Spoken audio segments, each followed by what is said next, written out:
घोड़ी चोली गाना कौनो हालो हालो में ना बाजी हो, हालो में ना बाजी हो, हालो में ना बाजी हो।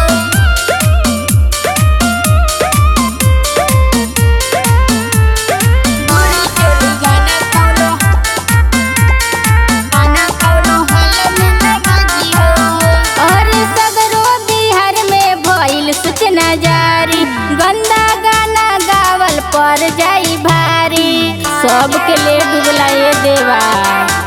और सगरो बिहार में भइल सूचना जारी, गंदा गाना गावल पर जाई भारी।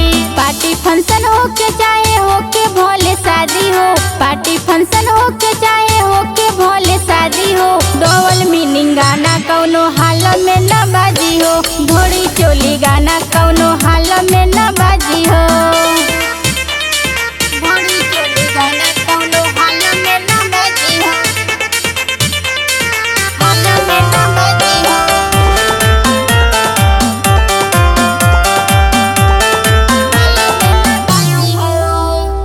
गंदा तरीका से रील जे बनाई, सूचना बाजारी उहो जेल जाई, सूचना बाजारी वो जेल जाई। गंदा तरीका से रील जे बनाई, सूचना बाजारी उहो जेल जाई।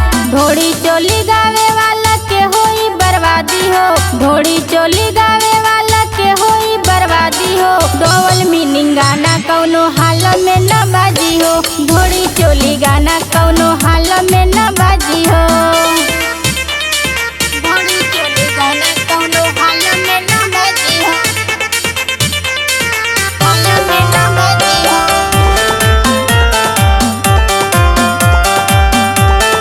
हालो में ना बाजी हो। गायिका होके चाहे कौनो भी गायक, गावे के परी हो सुने के लायक, गावे के परी हो सुने के लायक। गायिका होके चाहे कौनो भी गायक, गावे के परी हो सुने के लायक। बेबी नरेंद्र के खुला मिली अब आजादी हो, बेबी नरेंद्र के खुला मिली अब आजादी हो, डबल मीनिंग गाना कौनो हाल में न बाजी हो, घोड़ी चोली गाना कौनो हाल में न बाजी हो।